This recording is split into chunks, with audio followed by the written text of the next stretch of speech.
Hello नमस्कार दोस्तों, silver line classes में आपका स्वागत है। अपन पढ़ रहे थे राजस्थान के भौतिक प्रदेश। क्या पढ़ रहे थे? राजस्थान के भौतिक प्रदेश। और राजस्थान के भौतिक प्रदेश में अपन ने पढ़ा था कि इनको कितने भागों में बांटा गया है। क्या पढ़ा था? कितने भागों में बांटा गया है। तो इसको कितने भागों में बांटा गया था?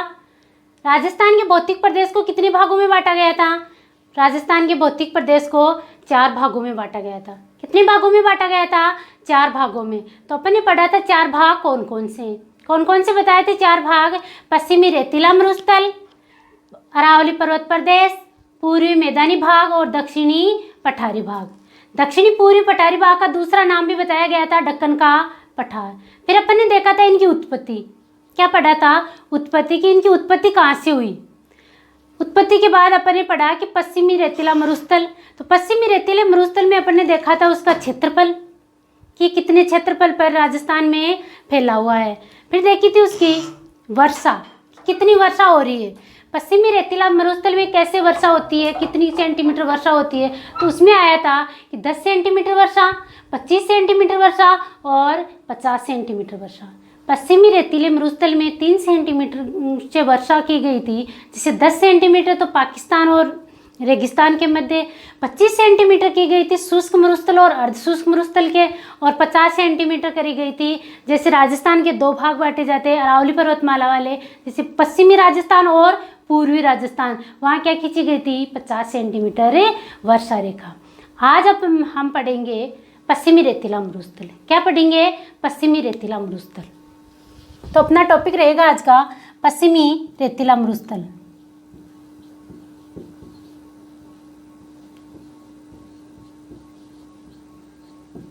पश्चिमी रेतीला मरुस्थल।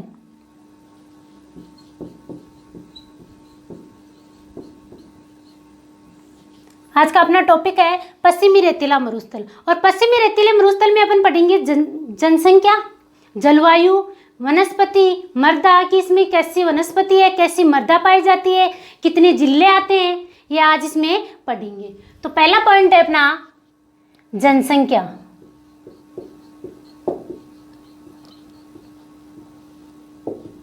जनसंख्या कितनी है? जनसंख्या कितनी है पश्चिमी रेतीले मरुस्थल में? जनसंख्या है 40%। कितनी जनसंख्या है? 40% तो जनसंख्या है। और क्षेत्रफल कितना था? क्षेत्रफल था 61%।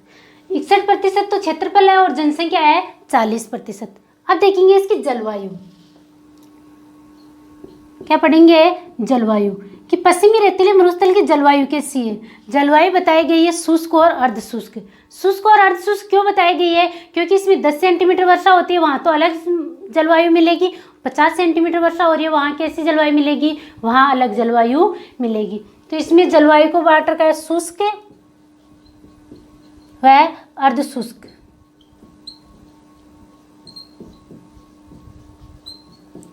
शुष्क और अर्धशुष्क जलवायु बताई गई है, लेकिन इसका एक नाम और भी मिलता है, अत्यधिक विषम। अत्यधिक विषम क्यों कहा गया है? अलग अलग जगह पे अलग अलग वर्षा होने के कारण ही इसको अत्यधिक विषम भी बताया गया है। अत्यधिक विषम, अत्यधिक विषम भी बताया गया है। फिर बढ़ जाएंगे हम वनस्पति। क्या देखेंगे? वनस्पति। किसकी वनस्पति कैसी है? वनस्पति कैसी होगी इसमें वनस्पति होगी, छोटे बोझे होंगे, जड़ें क्या होगी? गहराई की। जड़ें गहराई की होगी और छोटे पौधे होंगे जैसे खेजड़ी, बबूल, खेजड़ी, बबूल, झाड़ियाँ, ऐसी यहाँ पर क्या मिलेगी? वनस्पति। और इसमें फसल कैसी होगी? फसल होगी इसमें कम वर्षा के लिए, जैसे बाजरा हुआ। मुख्य फसल क्या है इसकी? बाजरा। बाजरा और मोठ ज़्यादा इसमें होते हैं। तो अपन पहले देखेंगे इसकी वनस्पति। तो वनस्पति कैसी है? वनस्पति है बबूल, फोग, खेजड़ी,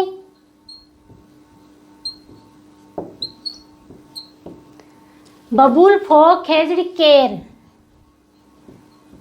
केर कैसे होते हैं? बोझनुमा होते हैं और उसके छोटे छोटे ग्रीन कलर के केर लगते हैं। बेर, बेर मतलब झाड़ियाँ भी होती है, झाड़ियाँ। वह सेवण घास, सेवण घास, सेवण घास प्रसिद्ध घास है यहाँ की। जो पशुओं के चारा के लिए कौन सी घास यूज में लेते हैं, सेवण घास। ये थी इसकी वनस्पति। फसल पढ़ेंगे अपन, फसल कैसी बोई जाती है यहाँ पर, फसल मान लो चाहे कृषि मान लो, कृषि कैसे की जाती है, सर्वाधिक कृषि होती है बाजरा। यहाँ पर सर्वाधिक फसल कौन सी होती है, बाजरा। बाजरा, मोटे अनाज उगाए जाते हैं यहाँ पर, मोटे अनाजों की खेती की जाती है। फिर देखेंगे इसका ढाल कैसे है, किसका ढाल कैसे, पश्चिमी रेतीले मरुस्थल का ढाल कैसे है। तो ढाल देखेंगे अपन, ढाल है इसका उत्तर से दक्षिण, पूर्व से पश्चिम। उत्तर से दक्षिण और पूर्व से पश्चिम कैसे बताया, उत्तर से दक्षिण। अपन ढाल नापने के लिए क्या करते हैं, पानी का बहाव क्षेत्र देखते हैं। पानी का बहाव क्षेत्र जिस तरफ होगा उस तरफ ही अपना ढाल होगा। तो अपन मैप बना के देखते हैं इसमें। ये अपने राजस्थान का मैप बनाया, ये अपना मरुस्थल है,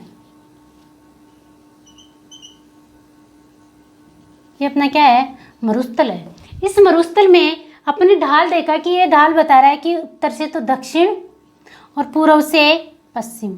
ढाल कैसे बता रहा है, उत्तर से दक्षिण बता रहा है और पूर्व से पश्चिम बता रहा है। क्यों बता रहा है, क्योंकि उत्तर से तो कौन सी, जैसे नदियों का बहाव क्षेत्र देखेंगे तो नदियों में घग्गर नदी कहाँ से आ रही है, घग्गर नदी आ रही है कलका, हिमाचल प्रदेश। कहाँ से आ रही है, कलका, हिमाचल प्रदेश, शिवालिक की पहाड़ियों से निकलती है, शिवालिक की पहाड़ियों से। कहाँ से निकलती है घग्गर नदी, कलका, हिमाचल प्रदेश आएगा और शिवालिक की पहाड़ियों से निकलकर कहाँ आती है, राजस्थान में प्रवेश करती है। और राजस्थान में कौन से जिले में प्रवेश करेगी, राजस्थान में करती है हनुमानगढ़ में। हनुमानगढ़ में घग्गर नदी प्रवेश करती है। तो इसका ढाल कैसे बताया गया है, उत्तर से दक्षिण। कैसा ढाल बताया, उत्तर से दक्षिण। पूर्व से पश्चिम कैसे बताया, पूर्व से पश्चिम, जैसे यह अरावली है और अरावली में अजमेर के नाग पहाड़ से कौन सी नदी निकल रही है, लूणी नदी। लूणी नदी का बहाव क्षेत्र है, पहले वो अजमेर में बहेगी, नागौर में, पाली में, जोधपुर में, बाड़मेर में और जालोर होती हुई गुजरात में आ जाएगी। कहाँ आएगी, गुजरात के कच्छ के रण में गिरती है। कहाँ गिरती है, गुजरात के कच्छ के रण में। कौन सी नदी, लूणी। लूणी नदी कहाँ गिर रही है, गुजरात के कच्छ के रण में। बहाव क्षेत्र कैसा हुआ, पूर्व से पश्चिम। बहाव क्षेत्र पूर्व से पश्चिम है, जबकि घग्गर नदी का कैसा है, घग्गर नदी का है उत्तर से दक्षिण। कांतली नदी बहती है शेखावाटी प्रदेश में, उसका भी बहाव क्षेत्र कैसा है, उत्तर से दक्षिण। इसीलिए इसका ढाल बताया गया है पश्चिमी रेतीले मरुस्थल का, उत्तर से दक्षिण। कैसा ढाल बताया गया है, उत्तर से दक्षिण। नेक्स्ट पॉइंट है अपना नहर। क्या देखेंगे अपन ने, नहर। इसमें नहर कौन सी आती है, पश्चिमी रेतीले मरुस्थल में कौन सी नहर का प्रवाह क्षेत्र है, यह है इंदिरा गांधी नहर का। इंदिरा गांधी नहर से लाभान्वित है मरुस्थल। इंदिरा गांधी नहर से क्या है, लाभान्वित है अपना राजस्थान। तो देखेंगे अपन इसमें कौन सी नहर है, इंदिरा गांधी। इंदिरा गांधी नहर है। अपन ने पढ़ा कि जनसंख्या कितनी है, जलवायु कैसी है, वनस्पति कैसी है, फसल कैसी उगाई जाती है, इसका ढाल कैसे है। फिर देखा अपन इसमें नहर कौन सी आती है, तो नहर है इंदिरा गांधी नहर। अब देखेंगे इसमें कि मृदा कैसी पाई जाती है। क्या पढ़ेंगे, मृदा। तो मृदा कैसी पाई जाएगी इसमें, मृदा है रेतीली बलुई, रेतीली बलुई।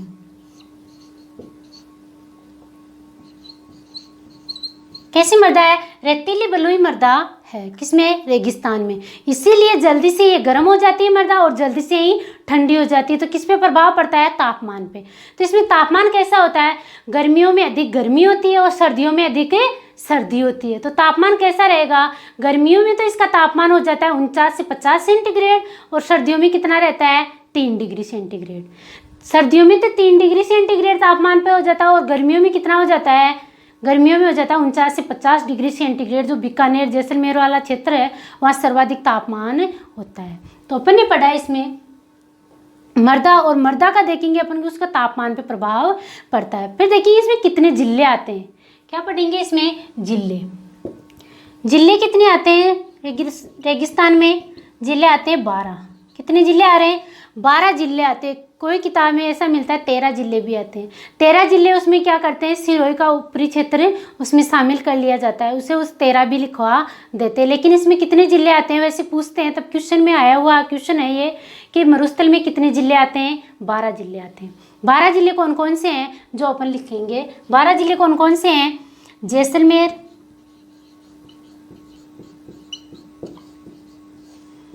बीकानेर, श्री गंगानगर, हनुमानगढ़,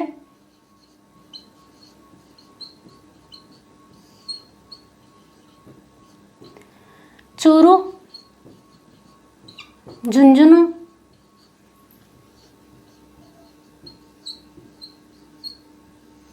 सीकर, नागौर,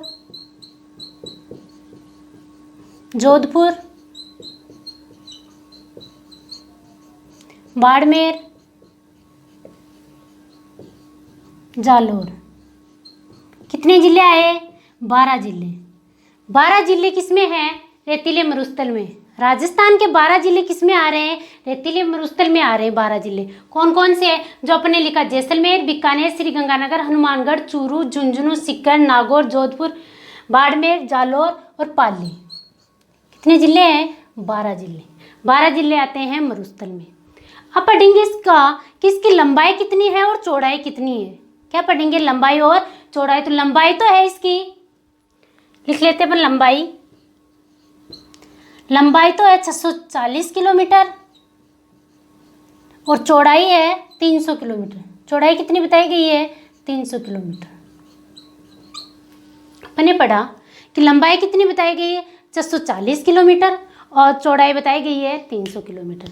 ये अपन ने पढ़ा इसकी कि उसमें जनसंख्या कैसी है, कैसी फसल बोई जाती है, मर्दा कैसी है, और देखा लंबाई और चौड़ाई। इसमें कितने जिले आते हैं ये अपन ने इसमें पढ़ा पश्चिमी रेतीले मरुस्थल में। तो आप स्क्रीनशॉट ले सकते हो।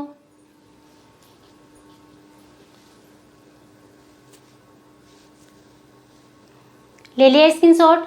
अब देखेंगे अपन कि पश्चिमी रेतीले मरुस्थल के कितने भाग करे थे। अपन ने पश्चिमी रेतीले मरुस्थल के 2 भाग बताए थे। कौन कौन से, शुष्क मरुस्थल और अर्ध शुष्क मरुस्थल। कितने भाग बताए गए थे, 2 भाग। अब उन 2 भाग को अपन पढ़ेंगे, शुष्क और अर्ध शुष्क।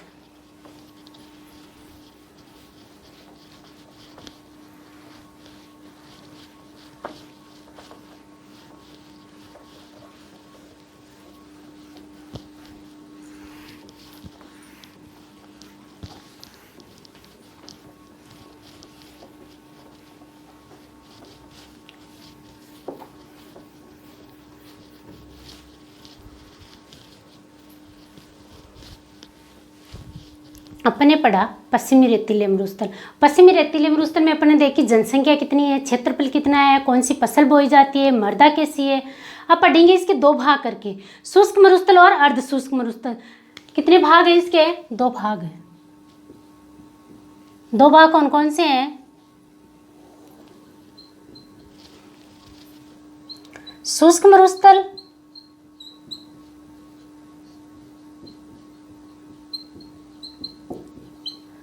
और दूसरा कौन सा है, अर्ध शुष्क मरुस्थल। अर्ध शुष्क मरुस्थल।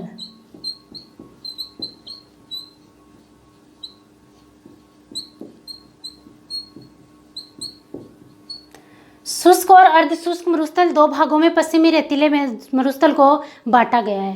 फिर देखेंगे शुष्क मरुस्थल के भी 2 भाग करे गए हैं, अर्ध शुष्क मरुस्थल के 4 भाग करे गए हैं। तो ये कौन कौन से हैं, शुष्क मरुस्थल के भाग है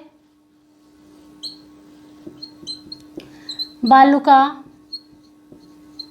मुक्त प्रदेश, मुक्त प्रदेश।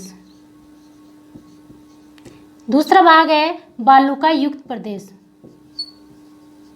बालुका युक्त प्रदेश। कौन सा है, बालुका मुक्त प्रदेश और बालुका युक्त प्रदेश। और इसके भाग देखेंगे अर्धशुष्क मरुस्थल के। अर्धशुष्क मरुस्थल के भाग कितने करे गए हैं? 4 भाग। 4 भाग कौन कौन से हैं? पहला है लूनी बेसिन,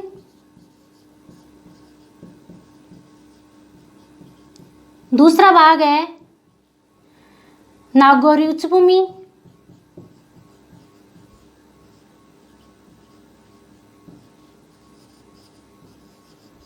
तीसरा भाग है शेखावाटी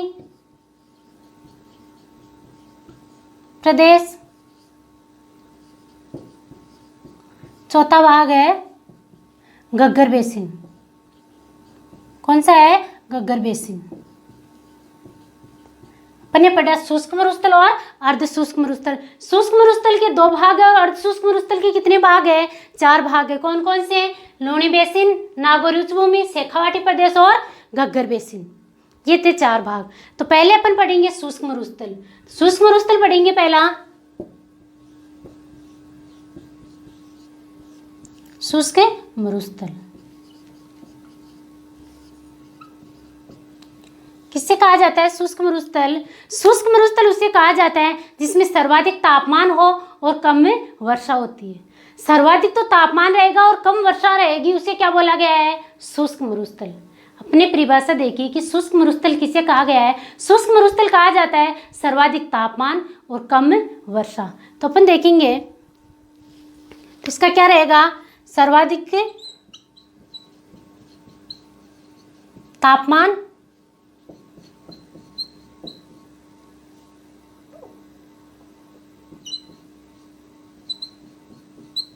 कम वर्षा, कम वार्षिक वर्षा।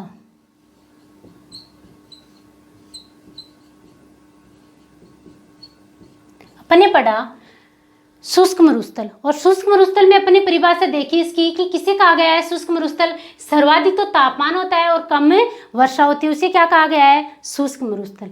और शुष्क मरुस्थल में कितने भाग बताए गए थे? 2। तो पहला पढ़ेंगे हम बालुका मुक्त प्रदेश। पहला है बालुका मुक्त प्रदेश। बालुका मुक्त प्रदेश में अपन पढ़ेंगे कि ये क्या है? शुष्क मरुस्थल का भाग है। किसका भाग है? बालुका मुक्त प्रदेश शुष्क मरुस्थल का भाग है, जिसमें क्या रहेगी? तापमान तो ज़्यादा रहेगा और वर्षा क्या रहेगी? कम रहेगी। तो बालुका मुक्त प्रदेश का मतलब है कि जिसमें बालू के ढेर नहीं है, जिसमें बालू रेत नहीं है, इसीलिए क्या लिखा गया है? बालुका मुक्त प्रदेश। तो अपन देखते हैं कि रेगिस्तान है, पश्चिमी रेतीला मरुस्थल, उसमें तो सारे बालू के टीले मिलते हैं, लेकिन ये बालुका स्तूप मुक्त क्यों बताया गया है? तो ऐसी जगह है जिसमें त्रिभुज के आकार के अनुसार एक क्षेत्र है, वहाँ पर क्या है? चट्टानी प्रदेश है। वहाँ क्या है?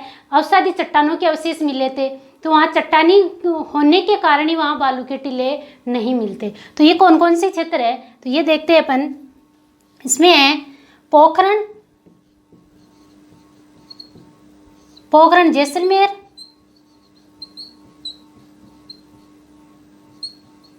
पोखरण किसका है? जैसलमेर का। और फलोदी जोधपुर का।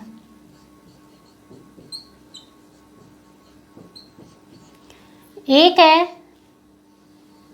बालोतरा। बालोतरा कहाँ पर का है? बाड़मेर का। अपन ने पढ़ा बालुका मुक्त प्रदेश। और बालुका मुक्त प्रदेश बताया अपने पोखरण से फलोदी जोधपुर वाला और फलोदी से बालोतरा बाड़मेर वाला। ये क्षेत्र क्या है? बालुका मुक्त प्रदेश। और इसका नाम दिया गया है हमदा। क्या नाम दिया गया है? हमादा। हमादा किसे कहा जाता है? हमादा कहा जाता है संपूर्ण रूप से चट्टानी भाग। चट्टानी मरुस्थल को क्या कहा गया है? हमादा। जो कहाँ पर स्थित है? पोखरण, फलोदी और बालोतरा के बीच स्थित है। पोखरण और बालोतरा के बीच में क्या आ रहा है? हमदा। चट्टानी मरुस्थल होने के कारण इसका नाम दिया गया संपूर्ण चट्टानी भाग है ये। हमदा क्या है? संपूर्ण चट्टानी भाग। इसके चारों तरफ क्या है? बालू के स्तूप। इसके चारों तरफ बालू के स्तूप और चट्टानी भाग दोनों का मिश्रण रूप को क्या नाम दिया गया है? रेग। क्या नाम बोला जाता है उसको? रेग। एक शब्द ही मिलता है अपन को, रेग। रेग किसे कहा गया है? पथरीला मरुस्थल और मरुस्थल, पथरीला भाग और मरुस्थल दोनों का मिश्रण रूप क्या है? रेग। एक शब्द मिलता है अपन को, इर्ग। क्या शब्द है? इर्ग। इर्ग किसे कहा जाता है? संपूर्ण मरुस्थल को।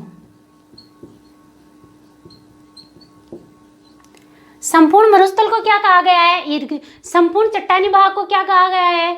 हमादा। और चट्टानी भाग और मरुस्थल दोनों को क्या कहा गया है? रेग। ये 3 शब्द थे। अपने क्वेश्चन क्या पूछते हैं? मरुस्थल के अंदर ऐसे शब्द दिए हुए हैं, इनकी परिभाषा पूछ लेते कि इर्ग किसे कहा गया? मरुस्थलीय क्षेत्र को, या चट्टानी क्षेत्र को, या मिश्रित मरुस्थल को? तो अपन बता देंगे, इर्ग का पूछेगा तो इर्ग का, रेग पूछे तो रेग, और हमादा पूछे तो हमादा। अब अपने पोखरण से 3 क्वेश्चन बनते हैं। पोखरण से 3 क्वेश्चन ऐसे बनते हैं। एक, पोखरण से लेके मोहनगढ़ तक, पोखरण से लेके मोहनगढ़ तक एक भूगर्भिक पट्टी है। भूगर्भिक पट्टी का नाम दिया गया है लाटीश्री क्षेत्र। क्या नाम दिया गया है? लाटीश्री क्षेत्र। तो पहला तो क्या है? एक भूगर्भिक पट्टी है,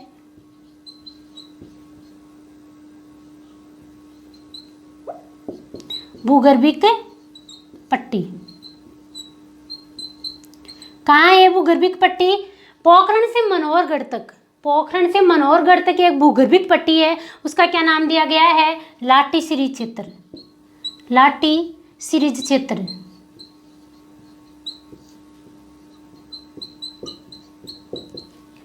तो क्वेश्चन क्या पूछा जाता है? लाटीश्री क्षेत्र कहाँ स्थित है? तो क्या आएगा? जैसलमेर। या पोखरण जिला दे तो जिला, और उसका स्थान दे तो स्थान, पोखरण भी आ सकता है। और पूछा जाए कि लाटीश्री क्षेत्र कौन सी पट्टी को बोला गया है? भूगर्भिक जल पट्टी को बोला गया है। भूगर्भिक जल पट्टी है ये। क्या है? जल पट्टी। एक क्वेश्चन बनता है कि नखलिस्तान, एक शब्द मिलता है पोखरण के लिए, नखलिस्तान। क्या शब्द मिलता है? नखलिस्तान।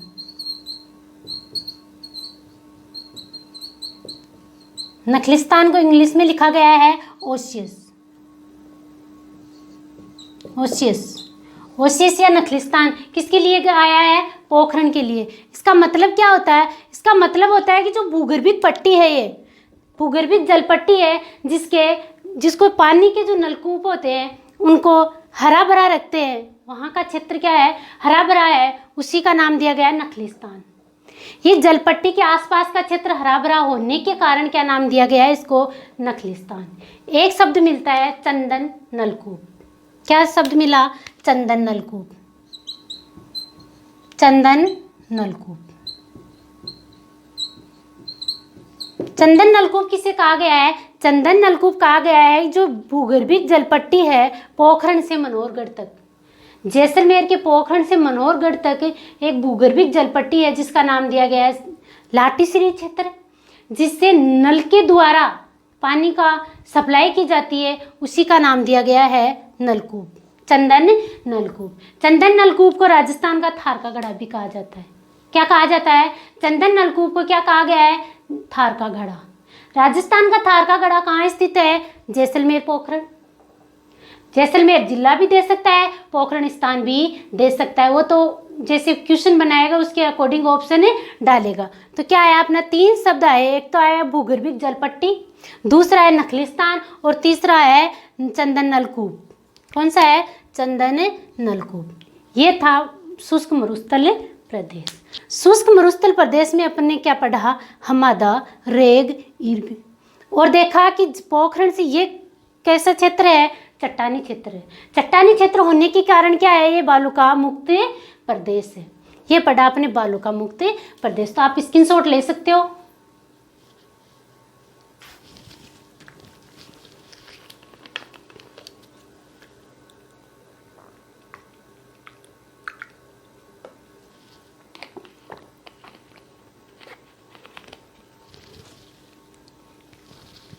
ले लिया स्क्रीनशॉट। अब देखेंगे अपन बालुका युक्त प्रदेश। क्या पढ़ेंगे? बालुका युक्त प्रदेश।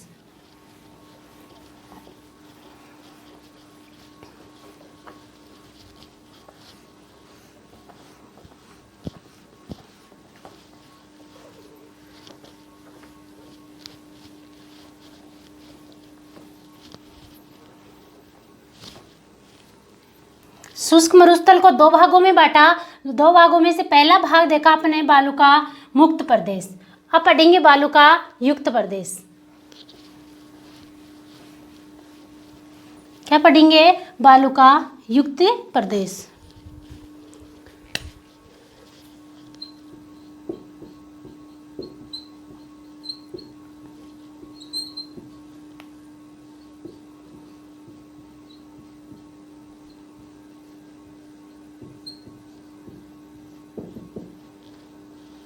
बालुका युक्त प्रदेश। बालुका युक्त प्रदेश में किया गया है कि स्थिति के आधार पर तो 3 भागों में बांटा गया है। कितने भागों में? 3 भागों में। 3 भाग कौन कौन से हैं? जैसे एक तो है अनुदैर्ध्य बालुका स्तूप, दूसरा है अनुप्रस्थ बालुका स्तूप और तीसरा है बरखान। कौन सा है? बरखान। लेकिन आकृति के आधार पर भी बालुका स्तूपों को बांटा गया है। जैसे आकृति, तारे जैसी आकृति दिखाई देने वालों को क्या नाम दिया गया है? तारा बालुका स्तूप। एक दिया गया पैराबोलिक और एक है सब्र काफिज। ये 3 आकृति के आधार पर बांटा गया है, जबकि ये स्थिति के आधार पर कितने भाग बांटे गए हैं? 3 भाग बांटे गए हैं। 3 भागों में पहला देखेंगे अपन। पहला भाग है अनुदैर्ध्य बालुका स्तूप युक्त प्रदेश। बालुका युक्त प्रदेश में पहला है अनुदैर्ध्य बालुका स्तूप। ये कैसे बालुका स्तूप होते हैं? ये होते हैं पवन के दिशा के अनुसार चलते हैं। कैसे चलेंगे? पवन की दिशा के अनुसार बालुका स्तूप बनते हैं। इसको दूसरा नाम दिया गया है। दूसरा नाम क्या दिया गया है इसका? पवनानुवर्ती। पवनानुवर्ती या इसको बताया गया है समानांतर। समानांतर। पवनानुवर्ती और समानांतर भी कहा जाता है। क्यों? क्योंकि इसमें क्या होता है कि जैसे पवन की दिशा होगी, पवन की दिशा होगी, इसके अनुसार ये क्या बनते हैं? बालुका स्तूप बनते हैं। बालुका स्तूप बनने का कारण है कि जैसे पवन का वेग होगा उसी हिसाब से बालुका स्तूप बनते हैं। तो अपना एक पॉइंट रहेगा इसमें पहला पॉइंट है कि ये सर्वाधिक गति, सर्वाधिक स्थायी होते हैं, वह सर्वाधिक विशाल होते हैं।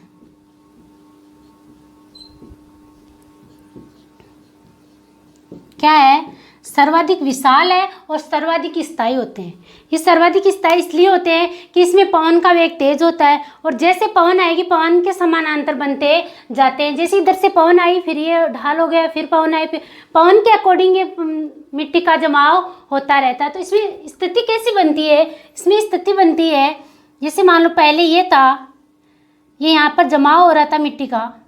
क्या हो रहा था? इधर से मिट्टी आई, ये हवा का वेग है, हवा का वेग होते होते समानांतर जाएगी, जिधर इसको खाली जगह मिलेगी वहीं पर ढेर करने लग जाएगी।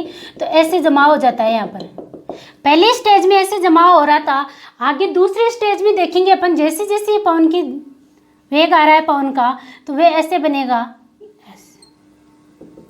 यहाँ पर बनने लग जाएंगी।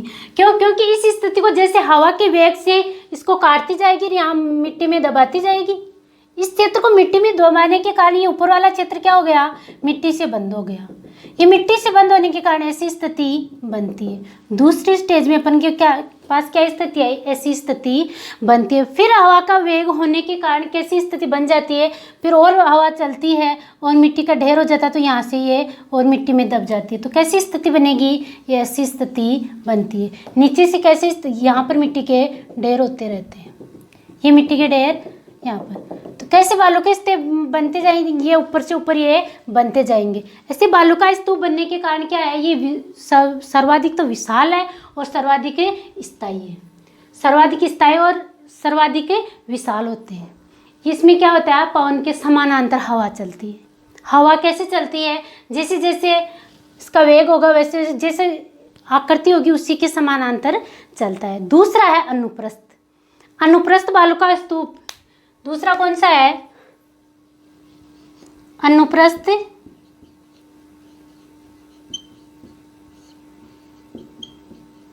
बालुका स्तूप। दूसरा है अनुप्रस्थ बालू का स्तूप। अनुप्रस्थ बालू का स्तूप में देखने को मिलता है कि ये कैसे बनते हैं, ये समकोण पे बनते हैं। कैसे बनेंगे, ये समकोण पे बनते हैं। अनुदैर्ध्य से कम तो विशाल है और कम ही स्थायी होते हैं। कम विशाल और कम तो स्थायी है किससे, अनुदैर्ध्य से। तो अपन लिखेंगे इसमें पहला पॉइंट है कि अनुदैर्ध्य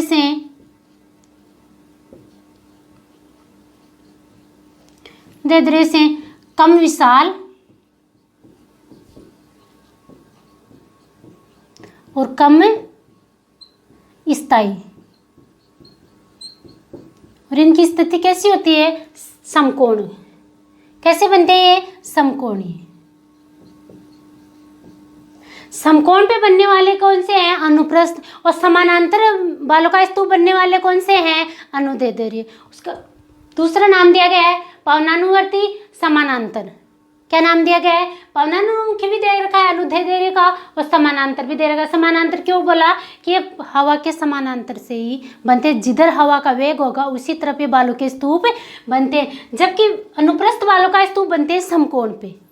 अनुप्रस्थ बालों का स्तूप कैसे बनते हैं, जैसे ये है तो इस पे क्या, कहाँ मिट्टी जमा होगी, यहाँ समकोण पे कहाँ जमा होगी, इधर से हवा का वेग आया, ये हवा चल रही है, यहाँ पर क्या होगा, मिट्टी के ढेर। समकोण पे मिट्टी के ढेर हो रहे हैं वो तो क्या, अनुप्रस्थ है, और समानांतर मिट्टी का ढेर हो रहा है वो क्या है, अनुदैर्ध्य। ये था अपना अनुप्रस्थ और अनुदैर्ध्य। एक है बालों का बरखान, तीसरा कौन सा है, बरखान। तो बरखान अब देखेंगे अपन, आप स्क्रीनशॉट ले सकते हो। ले लिया स्क्रीनशॉट। अब देखो बरखान।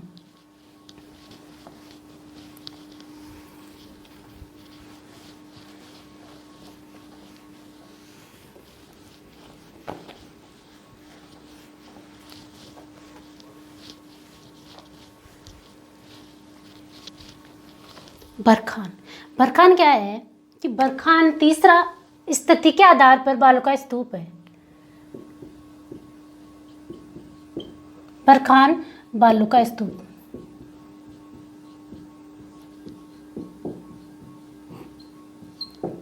बरखान बालू का स्तूप में क्या होता है, इसका अन्य नाम भी है, जैसे अर्धचंद्राकार।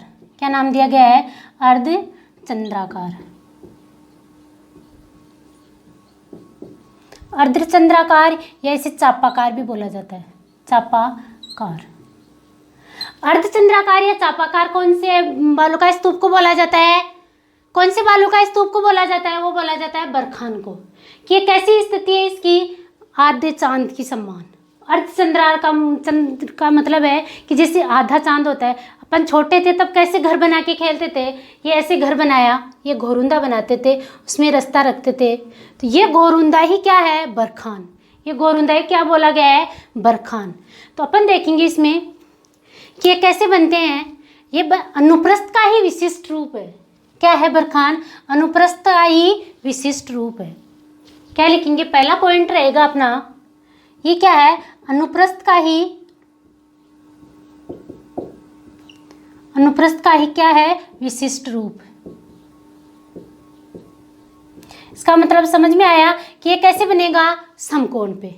कैसे बनेगा, ये समकोण पे बनेगा। अनुप्रस्थ कैसे बन रहा था, वो भी समकोण पे बन रहा था, तो ये भी कैसे बनेगा, समकोण पे। फिर रहेगा ये सर्वाधिक गतिशील है और सर्वाधिक विनाशकारी है। सर्वाधिक गतिशील और सर्वाधिक विनाशकारी कौन सा बालू का स्तूप है, बरखान। तो अपन लिखेंगे सर्वाधिक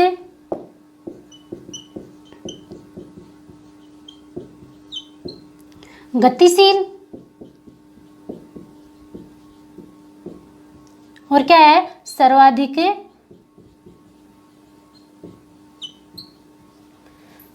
विनाशकारी।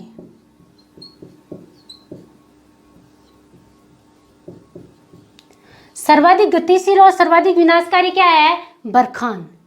इसमें गति भी बहुत तेज है और इसमें पवनें भी तीव्र गति से चलती है। अनुप्रस्थ में धीमी गति से हवा चलती है और बालू के ढेर बहुत सारे मिलते हैं। बालू के ढेर अधिक होंगे, वहीं पर अनुप्रस्थ बालू का स्तूप बनते हैं। और हवा कैसी होती है, मंद हवा चलती है, मंद हवा चलती है। लेकिन इसमें बालू का स्तूप में क्या होती है, हवा तेज चलती है, लेकिन बनता तो समकोण पे ही है।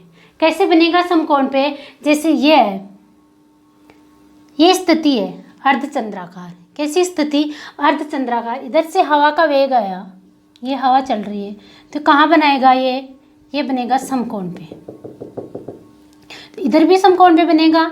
ऐसे समकोण पे बनते बनते क्या हुआ, किधर होगी इसकी मिट्टी के टीले, ये इधर बनेंगे, ऐसे बनेंगे। तो इसमें क्या हो गया कि ये कैसे बने, ये समकोण पे बन रहे हैं, समकोण पे बनने, हवा जैसे जैसे हवा चलेगी तो मिट्टी का उड़ाव से के कारण यहाँ पर हवा मिट्टी जमा हो गई। मिट्टी जमा होने से ये कैसे दिखाई दे रहे हैं अपन को, दो सींग के अनुसार। ये कैसे दिखाई दे रहे हैं, दो सींग दिखाई दे रहे हैं। क्या? दो सींग। इसमें कैसे दिखाई दे रहा है, दो सींग के समान। सीप में भी दो सींग के समान दिखाई देते हैं, लेकिन ये अपने बालों का स्तूप में क्या दिखाई दे रहा है, दो सींग। क्या दिखाई दे रहे हैं, दो सींग दिखाई दे रहे हैं। तो इसकी विशेषता हो गई कि दो सींग के अनुसार कौन सा बालू का स्तूप दिखाई देता है, वो कौन सा है, बरखान।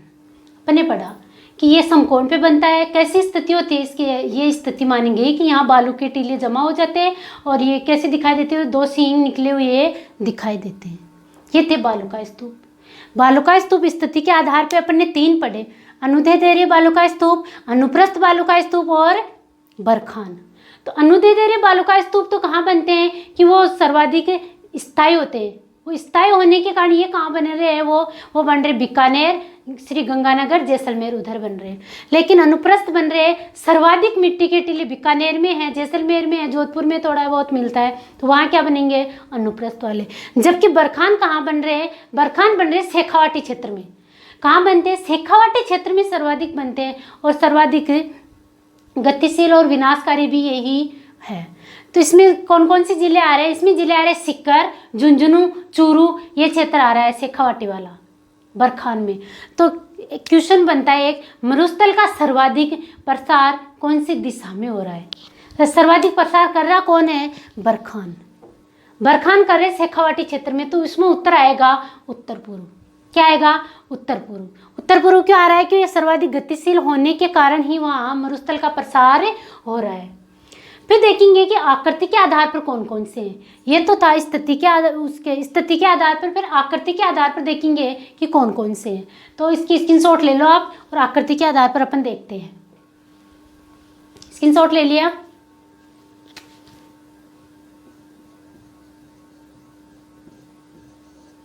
स्क्रीनशॉट ले लिया। अब देखते हैं आकृति के आधार पर।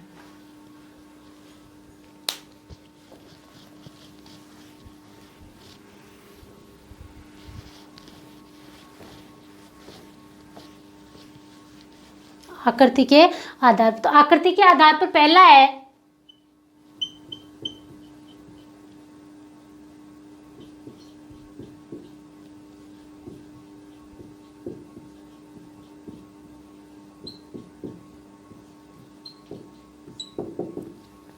आकृति के आधार पर अपन पहला देखेंगे सब्रिक, सब्र काफिज।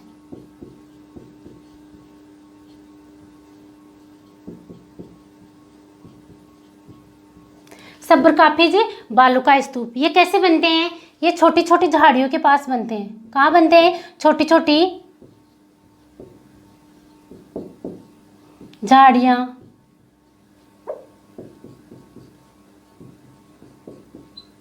सर्वाधिक कहाँ बनते हैं, छोटी छोटी झाड़ियों के पास बनते हैं और सर्वाधिक कहाँ पाए जाते हैं, बीकानेर में। दूसरा है पैराबोलिक, पैराबोलिक, पैराबोलिक बालू का स्तूप। पैराबोलिक बालू का स्तूप कहाँ पाए जाते हैं, ये भी बीकानेर में पाए जाते हैं। और इसकी भुजा कैसी बताई गई है, बहुभुज।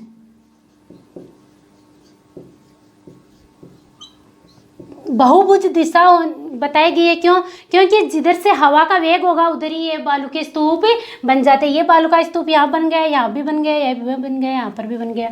जैसे हवा आएगी वैसे वैसे ये बालू के स्तूप बनते हैं। तो पैराबोलिक में है कि ये तारे की आकृति के ही बनते हैं, तारानुमा आकृति के जो बालू का स्तूप बनते हैं उसी का विस्तृत रूप है पैराबोलिक। कैसा कि तारानुमा। तीसरा है अपना तारा, तारा बालू का स्तूप। तारा बालू का स्तूप है, ऐसी स्थिति कि इधर से हवा आई तो यहाँ जमा हो गई, इधर से हवा आई यहाँ पर हो गई, इधर से हवा आई यहाँ पर जमा हो गई।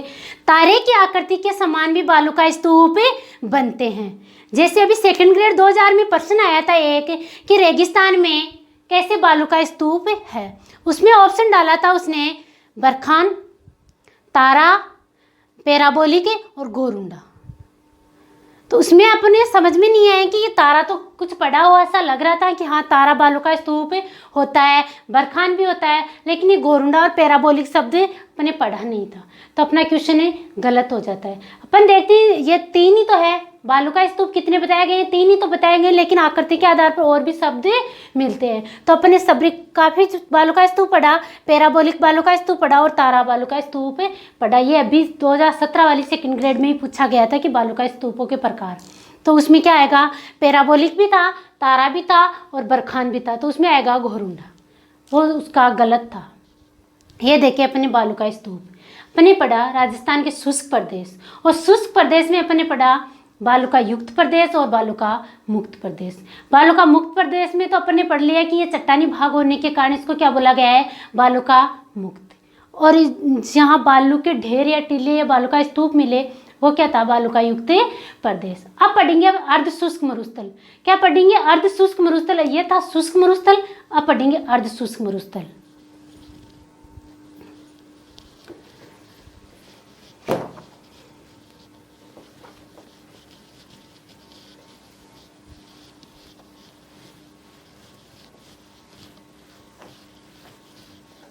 अर्ध शुष्क मरुस्थल को कितने भागों में बांटा गया था, अर्ध शुष्क मरुस्थल को 4 भागों में बांटा गया था। कितने भागों में बांटा गया था, 4 भागों में। 4 भाग कौन कौन से थे, लूणी बेसिन, नागौरी उच्च भूमि, शेखावाटी प्रदेश और घग्गर का मैदान। तो पहला देखेंगे अपन लूणी बेसिन, तो दूसरा पॉइंट कौन सा था अपना, अर्ध शुष्क मरुस्थल।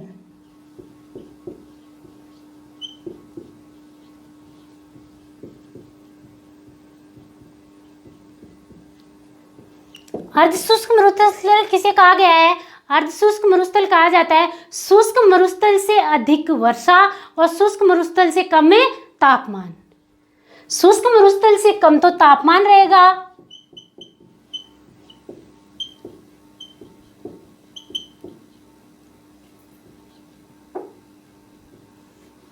से कम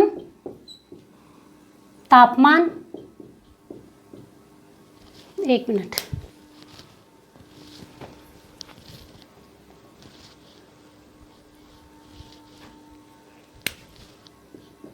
कम तो तापमान,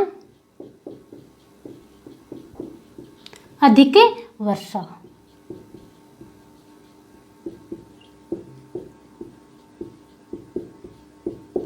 क्या परिभाषा है अर्ध शुष्क मरुस्थल की, शुष्क मरुस्थल से कम तो तापमान और अधिक वर्षा, वो क्या कहलाए, अर्ध शुष्क मरुस्थल।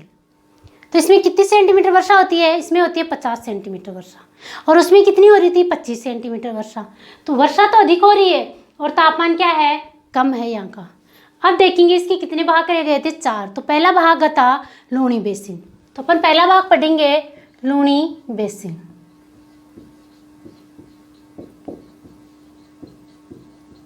लूणी बेसिन, तो लूणी बेसिन में था अपना कि लूणी नदी का प्रवाह क्षेत्र कैसे है और ये किधर बह के जाती है, इसी को अपन लूणी बेसिन बताया गया था कि बाड़मेर में और इधर क्या आ रही है, लूणी नदी बह के आ रही है, तो क्या ढाल है इसका। तो अपन देखेंगे लूणी नदी का, लूणी बेसिन में लूणी नदी निकलती है नागपहाड़ से अजमेर। नागपहाड़ कहाँ का है, अजमेर। अजमेर से जाएगी ये नागौर, नागौर से जा रही है पाली, पाली से जोधपुर, जोधपुर से जा रही है बाड़मेर,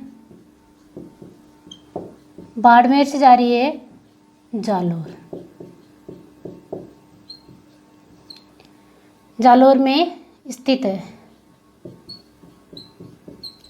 जालौर से कहाँ जाएगी ये? जालौर से गुजरात में जाएगी और गुजरात से कच्छ के रण में गिरेगी।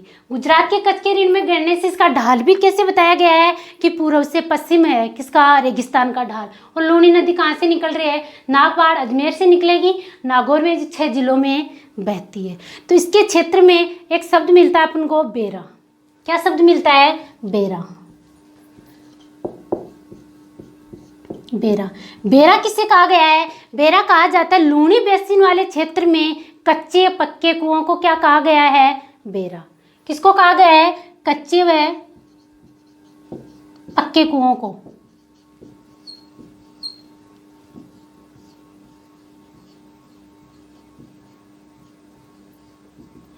कच्चे और पक्के कुओं को क्या कहा गया है? बेरा। दूसरा था अपने पास, दूसरा क्षेत्र था नागौरी उच्चभूमि। क्या था? नागौरी उच्चभूमि।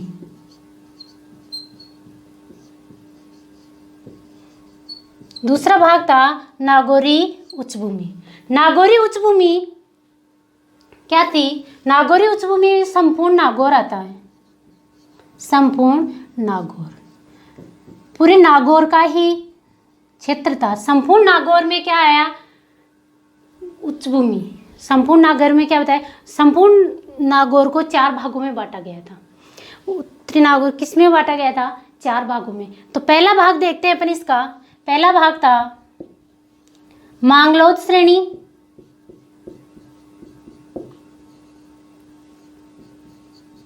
मांगलोद श्रेणी। दूसरा था मकराना श्रेणी,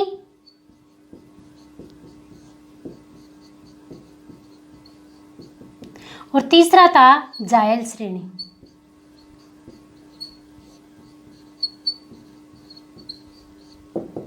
क्या था इसमें? मांगलोद श्रेणी, मकराना श्रेणी और जायल श्रेणी। ये था इसमें कि 3 श्रेणियों में नागौरी उच्चभूमि को बांटा गया था। और ये 3 श्रेणियों की क्या क्या नाम रखा गया था? ये कहाँ कहाँ थी? ये थी नागौर व बीकानेर वाले क्षेत्र को, बीकानेर में स्थित। नागौर और बीकानेर में स्थित जो पट्टी थी उसका नाम रखा गया था मांगलोद श्रेणी। प्रमुख क्या था इसमें? इसमें था जिप्सम।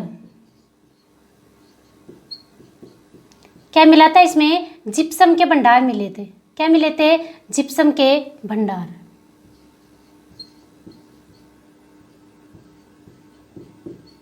प्रमुख क्या मिले इसमें? जिप्सम के भंडार। सर्वाधिक जिप्सम के भंडार कहाँ पाए जाते हैं? नागौर में।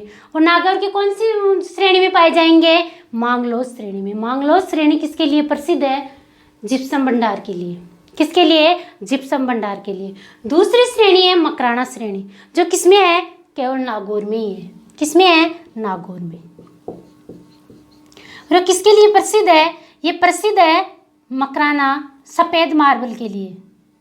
किसके लिए? सफेद मार्बल के लिए। किसके लिए प्रसिद्ध बताई गई है? ये मकराना श्रेणी सिर्फ नागौर में स्थित है। और किसके लिए प्रसिद्ध बताई गई है? सफेद मार्बल के लिए। सफेद मार्बल कहाँ का प्रसिद्ध है? नागौर का। तीसरी श्रेणी है जायल श्रेणी। क्या है? जायल श्रेणी। तो जायल श्रेणी है कहाँ पर? अजमेर और नागौर वाली श्रेणी। अजमेर और नागौर की बताई गई है, नागौर व अजमेर के मध्य। अजमेर व नागौर के मध्य जो पट्टी है उसका क्या नाम दिया गया है? जायल श्रेणी। जायल श्रेणी क्या है? भूगर्भिक फ्लोराइड सबसे ज्यादा है। जायल श्रेणी में सर्वाधिक भूगर्भिक फ्लोराइड है। और इस पट्टी को किस नाम से जाना जाता है? बाका पट्टी। किस नाम से जाना जाता है? बाका पट्टी। बाका पट्टी या कुब्बड़ पट्टी।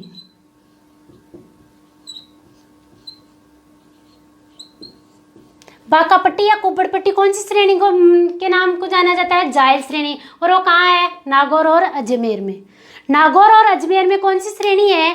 जायल श्रेणी। और इसमें प्रसिद्ध क्या है? बाका पट्टी। क्वेश्चन पूछा जाता है बाका पट्टी प्रसिद्ध है। बाका पट्टी का क्वेश्चन आएगा तो वो 2 जिलों का नाम देता है, नागौर अजमेर। नागौर बीकानेर, नागौर जैसलमेर ऐसे शब्द देगा हो तो अपना क्या रहेगा, नागौर और अजमेर वाली पट्टी है उसको क्या नाम दिया गया है, बांका पट्टी। एक पहले आई थी भूगर्भिक पट्टी, भूगर्भिक पट्टी उसको क्या नाम दिया गया था, भूगर्भिक जल पट्टी का क्या नाम दिया गया था, लाटीश्री क्षेत्र।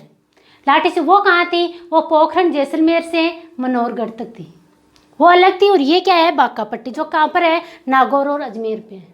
नागौर और अजमेर जिला में क्या है, बांका पट्टी। ये थी लूनी बेसिन, ये तो नागौरी उच्च भूमि। 2 भाग और बच गए, तो आप इसका स्क्रीनशॉट ले लो।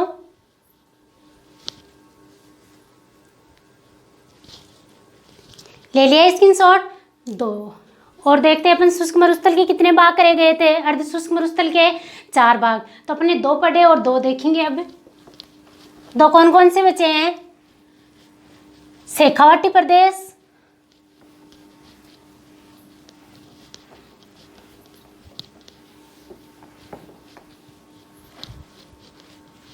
और घग्गर का मैदान। शेखावाटी प्रदेश और घग्गर का मैदान 2 बचे हैं, तो वो पढ़ लेंगे अभी।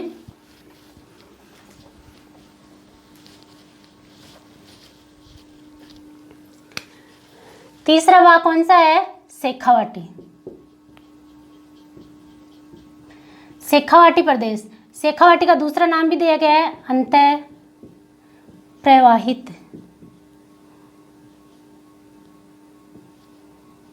अंतःप्रवाहित भी बोला जाता है क्योंकि इसमें आंतरिक नदियां होती है, या आंतरिक प्रवाह बोल दो, अंतःप्रवाहित या आंतरिक बोलो। आंतरिक प्रवाह क्षेत्र।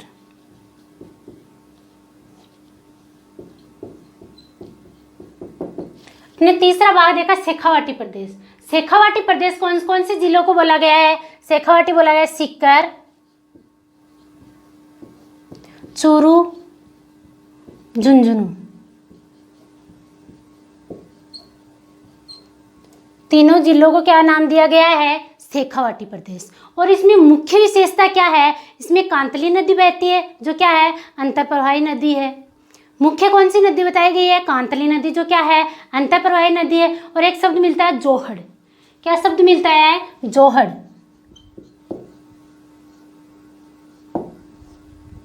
लूनी नदी में क्या शब्द था, लूनी नदी में था बेरा, जिसे किससे बोला गया था, कच्चे और पक्के दोनों कुओं को क्या बोला जाता था वहां पर, बेरा। जबकि शेखावाटी प्रदेश में जोहड़ किसे बोला जाता है, जोहड़ बोला जाता है कच्चे कुओं को। शेखावाटी सब क्षेत्र में क्या बोला जाता है, जोहड़ कच्चे कुओं को।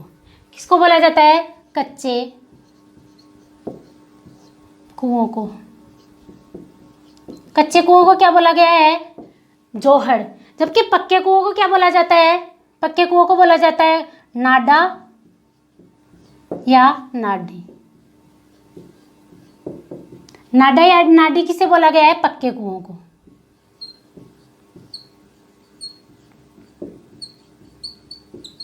नाडा या नाडी तो बोला गया है पक्के कुओं को, और कच्चे कुओं को क्या बोला जाता है, जोहड़। ये था अपना शेखावाटी प्रदेश। एक और बच गया अपना कौन सा, चौथा, घग्गर का मैदान। कौन सा, घग्गर बेसिन। चौथा भाग कौन सा है, घग्गर बेसिन। घग्गर बेसिन में अपन देखेंगे कि ये हनुमानगढ़ और श्री गंगानगर वाले क्षेत्र में क्या आती है, घग्गर नदी बहती है। कौन सी नदी बहती है, घग्गर नदी। घग्गर नदी के बहाव क्षेत्र को क्या नाम दिया गया है, घग्गर बेसिन। घग्गर बेसिन कौन से जिलों में बहती है, घग्गर नदी कौन से जिलों में बहती है, श्री गंगानगर और हनुमानगढ़ में। तो इसकी जो मृदा है, मिट्टी का बहाव है, उसको क्या नाम दिया गया है, पाट। तो पाट क्या है, एक शब्द मिलता है इसमें, पाट। पाट क्या है, पाट है घग्गर बेसिन का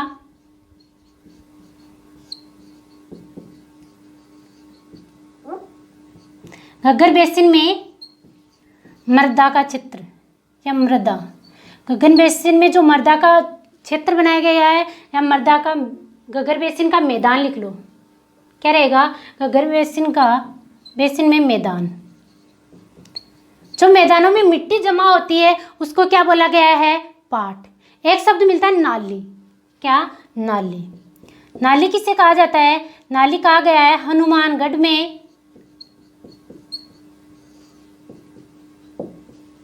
हनुमानगढ़ में जब घग्गर नदी बहती है तो किस रूप में बहती है? वो नाली के रूप में बहती है। नाली के रूप में क्यों बहती है? क्योंकि वहाँ आते आते उसके पानी का अपव्यय तंत्र में पानी बहुत कम होता है।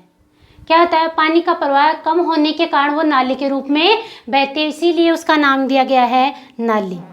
हनुमानगढ़ में क्या बोला जाता है? घग्गर नदी को नाली के नाम से बोला जाता है। ये थी अपनी आज की क्लास। क्या था इसमें पढ़ा अपने शुष्क मरुस्थल और अर्ध शुष्क मरुस्थल। शुष्क मरुस्थल में देखा अपने दो भाग, कौन कौन से? बालू का युक्त प्रदेश और बालू का मुक्त प्रदेश। अर्ध शुष्क मरुस्थल के अपने 4 भाग करे थे, कौन कौन से? 4 भाग अपने देखा, लूणी बेसिन, नागौरी उच्च भूमि, शेखावाटी प्रदेश और घग्गर बेसिन। घग्गर बेसिन में क्या था? घग्गर नदी बहकर आती है कौन कौन से जिले में? हनुमानगढ़ और गंगानगर में। श्री गंगानगर, हनुमानगढ़, कौन कौन से जिले आ रहे हैं? श्री गंगानगर व हनुमानगढ़। इन दोनों जिलों में कौन सी नदी बहती है? घग्गर नदी। और घग्गर का बेसिन कहा जाता है उसको, जिस वो नदी बहती है वहाँ के क्षेत्र को क्या बोला गया है? घग्गर बेसिन। घग्गर बेसिन में एक शब्द मिलता है अपन को पाट, जो क्या है? घग्गर बेसिन में मैदानों का भाग है, वहाँ मिट्टी का जमाव हुआ है, उससे क्या बोला गया है? मैदान। मैदानों को पाट बोला गया है। एक मिलता है शब्द नाली। नाली किसे कहा गया है? जो हनुमानगढ़ में नदी बहती है उस जगह का नाम दिया गया है नाली। घग्गर नदी का नाम ही नाली दिया गया है। ये थी आज की क्लास। आशा करती हूँ कि आपकी समझ में आई होगी। नेक्स्ट क्लास पढ़ेंगे अपन अरावली पर्वतमाला। अरावली पर्वतमाला में अपन पढ़ेंगे सर्वोच्च चोटी कौन सी है, कौन से पहाड़ है, कितने भागों में बांटा गया है। Thank you.